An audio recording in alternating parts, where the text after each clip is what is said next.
आज हम जानेंगे कि श्री कृष्ण के भाषा में जहाँ आपकी कदर नहीं होता वहाँ क्यों नहीं जाना चाहिए। लोग कहते हैं अपनों के आगे झुक जाना चाहिए, किंतु सच बात यह है जो अपने होते हैं वो कभी झुकने नहीं देते। अगर किसी के मात्र कहने से तुम किसी को भला बुरा मान लेते हो तो दुनियादारी की इस पाठशाला में तुम बहुत कच्चे हो मेरे दोस्त। गीता के अनुसार जिंदगी में हम कितने सही हैं और कितने गलत हैं ये केवल दो लोग जानते हैं, एक परमात्मा और दूसरी हमारी अंतरात्मा। इंसान के परिचय की शुरुआत भले ही उसके चेहरे से होती होगी, लेकिन उसकी संपूर्ण पहचान तो उसके कथन से ही होती है। मनुष्य का जीवन न केवल उसके कर्मों पर चलता है, जैसा कर्म होता है वैसा उसका जीवन होता है। हर कीमती चीज को उठाने के लिए झुकना ही पड़ता है। माँ और पिता का आशीर्वाद इन्हीं में से एक है। भाग्यों से जितना ज्यादा उम्मीद रखोगे वो उतनी ही ज्यादा निराश करेगा, और कर्म पर जितना जोर डालोगे वो हमेशा उम्मीद से भी ज्यादा देगा। अपने जीवन की तुलना किसी के साथ नहीं करनी चाहिए। एक बात याद रखना, सूर्य और चंद्रमा के बीच कोई तुलना नहीं है। जब जिसका वक्त आता है वो चमकता है। तब परिवर्तन ही इस संसार का नियम है। कल जो किसी और का था आज वो तुम्हारा है और कल किसी और का होगा। तुमने खुद को कमजोर मान रखा है, वरना जो तुम कर सकते हो वो कोई दूसरा नहीं कर सकता। समय हमेशा चलता रहता है, कभी रुकता नहीं। यदि आज बुरा समय है तो कल अच्छा होगा। इसलिए आप बिना किसी स्वार्थ के सिर्फ कर्म कीजिए, फल समय खुद देगा। जो कुछ भी है वो वर्तमान में है।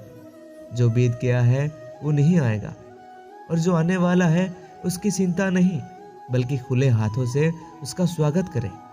जीवन का आनंद ना तो भूतकाल में है और ना ही भविष्यकाल में, बल्कि जीवन तो बस वर्तमान को जीने में है। माफ करना और शांत रहना सीखिए, ऐसी ताकत बन जाओगे कि पहाड़ भी रास्ता देंगे। मेरे मित्र, बीते समय से सबक लेकर वर्तमान में कार्य करते जाइए। आपका भविष्य अपने आप संवर जाएगा। कल की चिंता मत करो, भविष्य के लिए परेशान ना हो, क्योंकि कल को खुद परसों का पता नहीं होता। बस अपने कर्तव्यों को निभाते जाओ, सही समय पर सही काम करते रहो और खुद पर विश्वास रखो। भविष्य तो खुद ही सुधर जाएगा। कल किसने देखा है, आज को जियो। कल के लिए मत सोचो। भविष्य को लेकर चिंता करने से कुछ नहीं होता। तुम आज का काम करते रहो तो कल अपने आप सही हो जाएगा। इंसान हमेशा अपने भाग्य को कोसता है, ये जानते हुए भी कि भाग्य से भी ऊंचा उसका कर्म है जो स्वयं के हाथों में है। जब तक शरीर है तब तक कमजोरियां तो रहेगा ही। इसलिए कमजोरियों की चिंता छोड़ो और जो सही कर्म है उस पर अपना ध्यान लगाओ। कृष्ण ने अर्जुन को कहा था कि हे अर्जुन, तुम भला क्यों रोते हो? जो तुमने खोया क्या वो तुमने पैदा किया था? आज जो तुम्हारा है वो कल किसी और का होगा, क्योंकि परिवर्तन ही इस संसार का नियम है।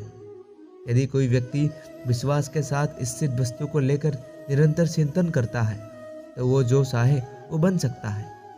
श्री कृष्ण भगवान कहते हैं कि हमें किसी भी चीज के लिए शोक व्यक्त नहीं करना चाहिए, क्योंकि इस जीवन में आगे बढ़ते रहने के लिए हमें बहुत चीज़ों का त्याग करना पड़ेगा। बहुत सी चीज़ें हमें छोड़ कर चली जाएगी। यदि हम शोक प्रकट करते रह गए तो हम अपने जीवन में आगे कैसे बढ़ेंगे? हमें शोक ना करके हमें अपने कर्म को ध्यान में रखना होगा। हमें शोक ना करके हमें अपने कर्म को ध्यान में रखना चाहिए तथा समाज के विकास में अपना सहयोग करना चाहिए। शांत रहना सही है, पर जब गलत हो तब नहीं। खुशियाँ मन की एक स्थिति है, ये बाहरी दुनिया से इसका कोई लेना देना नहीं। जीवन ना कल में है और ना आज में है, जीवन इस पल में है। इस पल का अनुभव भी जीवन है। हम दुनिया से कभी शांति नहीं पा सकते जब तक हम खुद अंदर से शांत ना हो।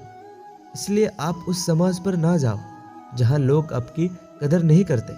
आप अपने आप पर विश्वास रख के काम करो, तब लोग आपको पाने के लिए तरसेंगे, और यही सत्य है।